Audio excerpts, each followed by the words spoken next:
Hello friends, आपके अपने favourite YouTube channel graduation academy में बहुत बहुत स्वागत है। आज के इस वीडियो में हम चर्चा करेंगे बीए थर्ड सेमेस्टर मध्यकालीन इतिहास HIS 202 के सॉल्व्ड पेपर की। ये प्रीवियस ईयर का पेपर है जो कि इस वर्ष बीए थर्ड सेमेस्टर का हिस्ट्री का एग्ज़ाम दे रहे स्टूडेंट्स के लिए बहुत ही इम्पोर्टेंट है। इस पेपर का पेपर आईडी है 8111। पेपर 28 जनवरी 2023 को संपन्न हुआ था। इसके सभी क्वेश्चंस बहुत ही इंपॉर्टेंट हैं क्योंकि हर एग्ज़ाम में रिपीटेड क्वेश्चंस आ रहे हैं, तो वीडियो के अंत तक बने रहें। और अगर आपने मेरे चैनल को सब्सक्राइब नहीं किया है तो फटाफट सब्सक्राइब कर लें। आइए टाइम न गंवाते हुए क्वेश्चन की ओर बढ़ते हैं। पहला प्रश्न है, इल्बर्ट बिल विवाद किस गवर्नर जनरल के कार्यकाल से संबंधित है? चार ऑप्शंस हैं, Lord Lytton, Lord Canning, Lord Ripon या फिर लॉर्ड कर्जन। तो इसका करेक्ट आंसर होगा सी, लॉर्ड रिपन।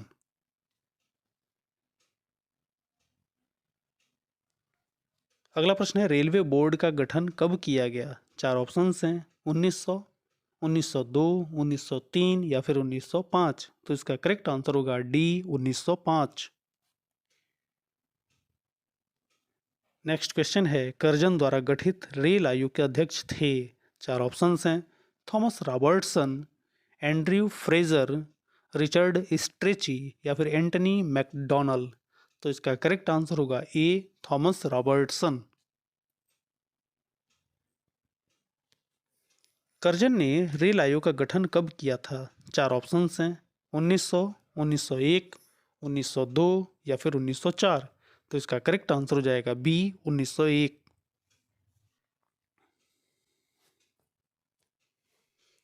क्वेश्चन नंबर 5 है, 1878 वर्नाक्यूलर प्रेस एक्ट को किसने रद्द किया? चार ऑप्शंस हैं, Lord Lytton, Lord Ripon, Lord Curzon या फिर लॉर्ड मिंटो। तो इसका करेक्ट ऑप्शन होगा बी, लॉर्ड रिपन।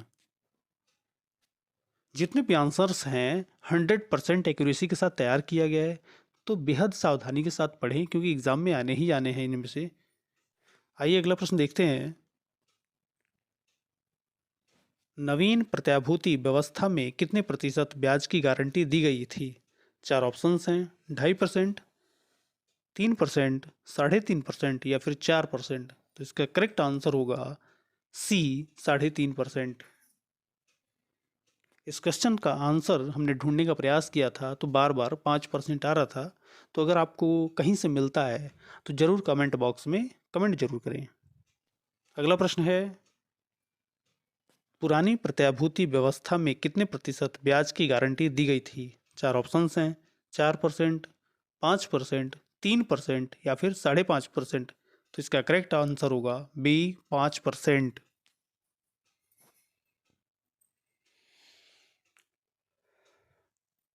कर्जन द्वारा गठित विश्वविद्यालय आयोग का अध्यक्ष कौन था? चार ऑप्शंस हैं, W Hunter, Ashutosh Mukherjee, Thomas Raleigh या फिर गुरदास बनर्जी।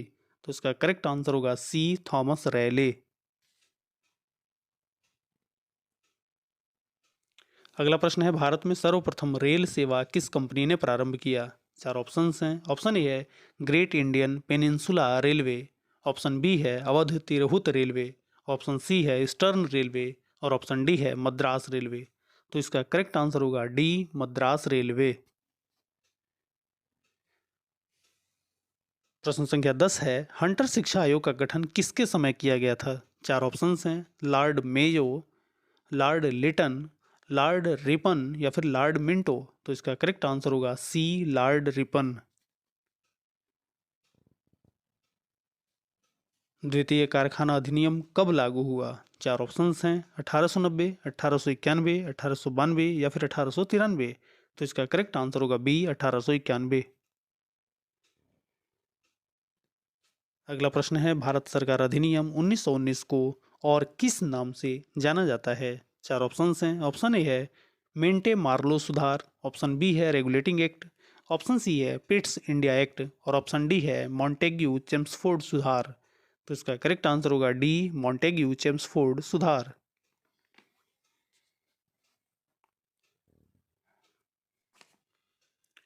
कलकत्ता विश्वविद्यालय किस शैक्षिक रिपोर्ट के माध्यम से अस्तित्व में आया था? 4 ऑप्शंस हैं। मैकाले का स्मरण पत्र, चार्टर अधिनियम, वुड का डिस्पैच या फिर हंटर आयोग। तो इसका करेक्ट आंसर होगा सी, वुड का डिस्पैच। अगला प्रश्न है, कर्जन ने किसके नेतृत्व में सिंचाई आयोग गठित किया? 4 ऑप्शंस हैं।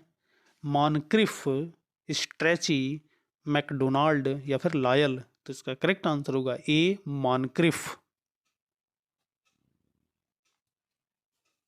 अगला प्रश्न है, भारत में नियमित जनगणना किसके कार्यकाल में प्रारंभ हुई? 4 ऑप्शंस हैं। Lord Mayo, Lord Lytton, Lord Ripon या फिर लॉर्ड डफरिन। तो इसका करेक्ट आंसर होगा ए, लॉर्ड मेयो। साहित्य जगत में किस वायसराय को ओवन मेरेडिथ के नाम से जाना जाता है? 4 ऑप्शंस हैं। Lord Lytton, Lord Ripon, Lord Dufferin या फिर लॉर्ड कर्जन। तो इसका करेक्ट आंसर होगा ए, लॉर्ड लिटन। किस वायसराय ने सिविल सेवा के लिए अधिकतम आयु घटाकर 21 वर्ष से 19 वर्ष कर दिया? 4 ऑप्शंस हैं। Lord Mayo, Lord Lytton, Lord Ripon या फिर लॉर्ड कर्जन। तो इसका करेक्ट आंसर होगा बी, लॉर्ड लिटन। द्वितीय अकाल आयोग का अध्यक्ष कौन था? Sir James Lyall, MacDonald, Strachey या फिर कर्जन। तो इसका करेक्ट आंसर होगा A, sir James Lyall. Bharat में द्वितीय अकाल आयोग कब गठित हुआ? 1895, 1896, 1897 या फिर 1898। तो इसका करेक्ट आंसर होगा सी, 1897। निम्नलिखित में से किस अधिनियम द्वारा प्रांतों को स्वायत्तता प्रदान की गई? 1909 का अधिनियम, 1919 का अधिनियम, 1935 का अधिनियम या फिर उपर्युक्त में से कोई नहीं। तो इसका करेक्ट आंसर होगा सी, 1935 का अधिनियम। निम्नलिखित में से किसे भारतीय शिक्षा का मैग्ना कार्टा कहते हैं? बहुत ही इंपॉर्टेंट क्वेश्चन है ये, और इस साल एग्जाम में जरूर आना ही आना है। 4 ऑप्शंस हैं। ऑप्शन ए है Charles Wood dispatch report, option B है Raleigh commission report, option C है हंटर कमीशन रिपोर्ट और ऑप्शन डी है उपर्युक्त में से कोई नहीं। तो इसका करेक्ट आंसर होगा A, Charles Wood dispatch report.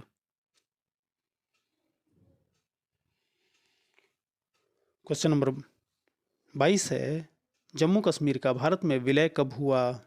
22 अक्टूबर 1946, 22 अक्टूबर 1947, 24 अक्टूबर 1947 या फिर 26 अक्टूबर 1947। तो इसका करेक्ट आंसर होगा डी, 26 अक्टूबर 1947। जम्मू कश्मीर के भारत में विलय के समय वहां का शासक कौन था?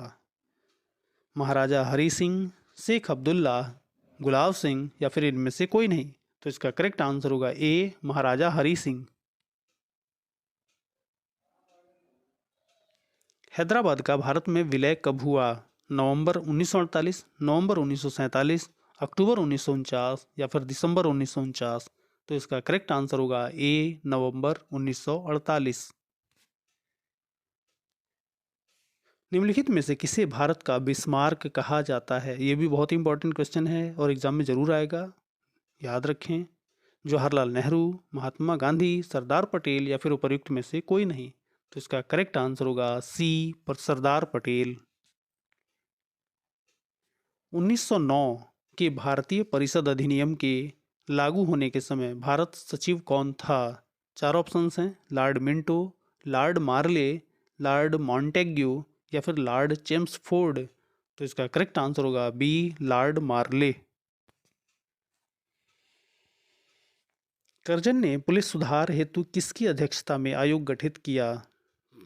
किचनर, एंड्रयू फ्रेजर, मॉनक्रिफ या फिर मैकडोनाल्ड। तो इसका करेक्ट आंसर होगा बी, एंड्रयू फ्रेजर।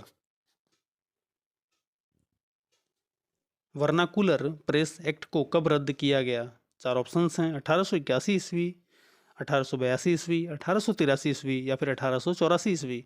तो इसका करेक्ट आंसर होगा ए, 1881 ईस्वी। स्ट्रेची आयोग किससे संबंधित था? अकाल, शिक्षा, व्यापार या फिर उपयुक्त में से कोई नहीं। तो इसका करेक्ट आंसर होगा ए, अकाल, फेमाइन। 1906 ईस्वी में मुस्लिम लीग की स्थापना कहाँ हुई? लाहौर, ढाका, दिल्ली या फिर कराची? तो इसका करेक्ट आंसर होगा बी, ढाका।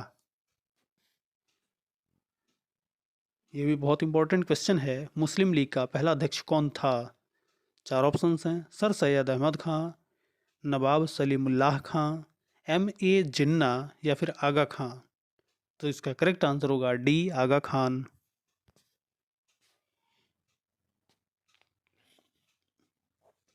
अगला प्रश्न है, मॉन्टेग्यू चेम्सफोर्ड रिपोर्ट निम्नलिखित में से किस अधिनियम का आधार था? चार ऑप्शन हैं। ऑप्शन ए है भारतीय परिषद अधिनियम 1909, ऑप्शन बी है भारत सरकार अधिनियम 1919, ऑप्शन सी है भारत सरकार अधिनियम 1935 या फिर ऑप्शन डी है उपयुक्त में से कोई नहीं। तो इसका करेक्ट आंसर होगा बी, भारत सरकार अधिनियम 1919।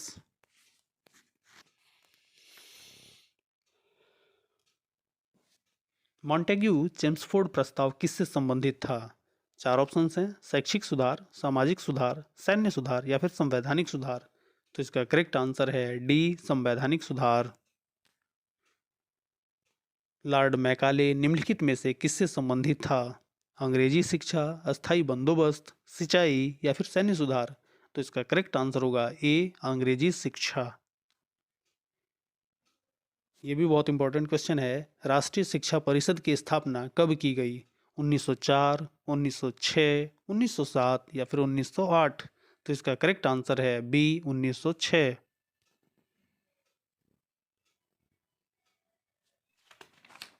अगला प्रश्न है, शिक्षा में सुधार के लिए अंग्रेजी सरकार ने सैडलर आयोग कब नियुक्त किया? 1915 ईस्वी, 1916 ईस्वी, 1917 ईस्वी या फिर 1918 ईस्वी? तो इसका करेक्ट आंसर होगा सी, 1917 ईस्वी।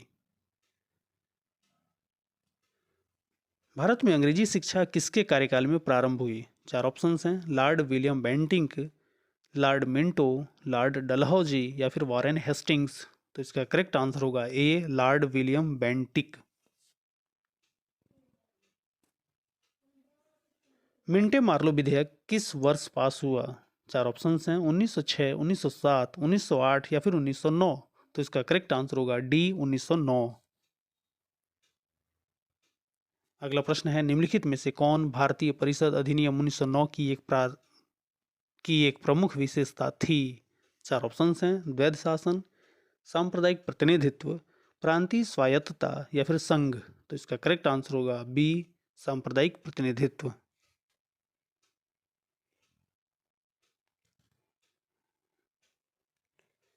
और इस पेपर का लास्ट क्वेश्चन है, बंगाल विभाजन के पश्चात कौन सा आंदोलन प्रारंभ हुआ? चार ऑप्शंस हैं, स्वदेशी आंदोलन, असहयोग आंदोलन, सविनय अवज्ञा आंदोलन या फिर उपयुक्त में से कोई नहीं। तो इसका करेक्ट आंसर हो जाएगा ए, स्वदेशी आंदोलन।